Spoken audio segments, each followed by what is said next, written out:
आज की वीडियो में हम बात करेंगे माता त्रिपुर सुंदरी के साधना विधान की, जिसको लेके इंटरनेट पे धूम मची हुई है। षोडशी विद्या, श्री विद्या सब बांटे जा रहे हैं। मूर्ख खुद भी हैं और मूर्ख बना भी रहे हैं। उसके विषय में आपको व्यवहारिक पक्ष से अवगत कराता हूँ। ये साधना सिर्फ मोक्ष प्राप्ति के उद्देश्य से करनी चाहिए, की जाती है, क्योंकि ये ब्रह्म विद्या है। देवेथर शीर्ष नाम की एक देवी का स्तोत्र है जो गीता प्रेस गोरखपुर का दुर्गा सप्तशती पढ़ते हैं, उसमें ये है। उसका अर्थ जब आप देखेंगे तो आप इसके विषय में आप जानेंगे। षोडशी श्री विद्या जो है, पंचदशी मंत्र इनका जो है, इसके विषय में उसमें लिखा हुआ।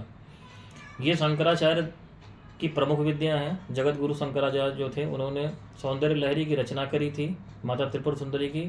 खाली उसमें उन्होंने तारीफ करी है। हालांकि वो एक तांत्रिक ग्रंथ है, प्रत्येक श्लोक के हिसाब से उसमें तंत्र के प्रयोग होते हैं।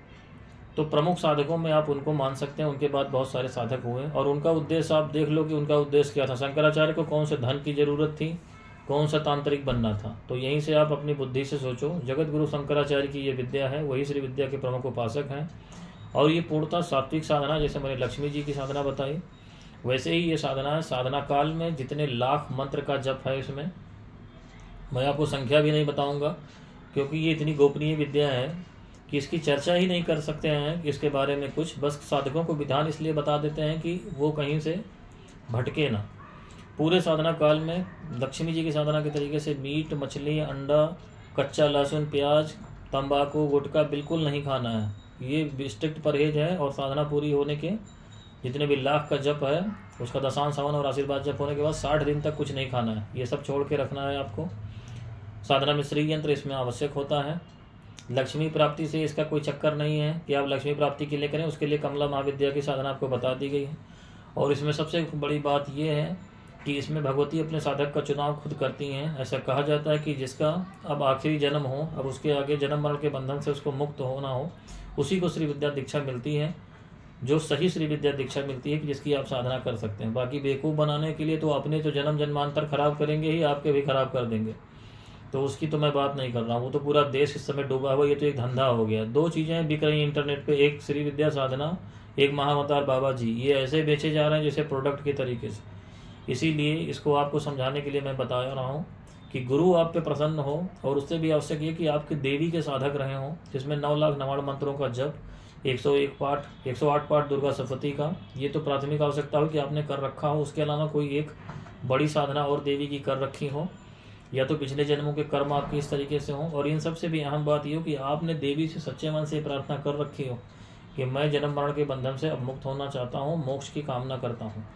तभी भगवती आपके लिए ऐसे गुरु का चुनाव करके देंगी, आपको उस गुरु तक पहुँचाएंगी जिसने खुद ये साधना कर रखी हो। पहली बात तो ये आप जान लो, जिसने ये श्री विद्या साधना पूरी खुद कर रखी हो वही आपको ये साधना करवा सकता है। और ऐसे व्यक्ति की पहचान आप ना कर सको, इतने मूर्ख तो आप नहीं हो कि कौन सा आदमी ऐसा है जिसको मोक्ष की कामना है, कौन सा आदमी जैसा है कि जिसकी संसार की कामना है। तो ये सब देख के पहले तो इसमें गुरु का निर्णय सबसे महत्वपूर्ण है। और भगवती आपको वहाँ तक पहुँचाएगी। अगर आप ईमानदार हो, भगवती की साधना इससे कर रहे हो, उनसे प्रार्थना कर रहे हो इस उद्देश्य से, तो भगवती आपको वहाँ तक पहुँचा देगी, इस उद्देश्य की पूर्ति तक। और भगवती के सहायता के बिना आपको ये साधना पूरी भी नहीं हो सकती। साधना पूरी होने के बाद एक बार त्रिपुरा में इनका शक्तिपीठ बना हुआ, त्रिपुरा राज्य इन्हीं के नाम पे, त्रिपुर सुंदरी के नाम पे ही बना हुआ है। वहाँ पे त्रिपुरा में अगरतला, वहाँ पे इनका है, आप इंटरनेट से देख सकते हैं। वहाँ पर जा कर के एक बार साधना पूरी होने पर निर्बाध रूप से शुरू में संकल्प अपने घर पे ही, जब आपको दीक्षा मिले तो आप संकल्प कर लीजिए कि इसके सारे व्यवधान पूरे हो जाएं, मैं साधना निर्बाध रूप से कर सकूं। अगर कोई व्यवधान है तो उसमें बलि का संकल्प आप कर लें। शुरुआती चरण में साधना करने पर अगर दिक्कत आ रही तो आप बलि का संकल्प करें माता को कि वहाँ पर त्रिपुरा में बलि चढ़ाई जाती है बकरे की, वहाँ पर आकर के मैं बलि इसकी चढ़ाऊंगा, जैसा वो बोलेंगी 1-2, आपकी समस्या कितनी भीषण है उसके आधार पर। तो ये साधना निर्बाध रूप से भगवती की कृपा से संपन्न हो जाती है। नहीं तो श्री विद्या साधना शुरू करने पर इतने उपद्रव होंगे कि सालों साल लग जाएंगे, लेकिन ये साधना पूरी नहीं हो पाएगी।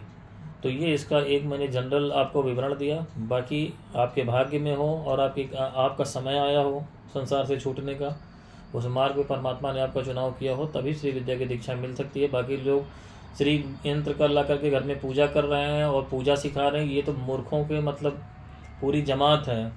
उसमें पूजा जैसी कोई चीज़ नहीं है श्री विद्या में। श्री यंत्र आपका घर में लाया हुआ एक टीवी समझ लीजिए। टीवी आप ले आए हैं, अगर उसमें डिश का कनेक्शन नहीं है तो टीवी का डब्बा है, उसमें करंट आएगा।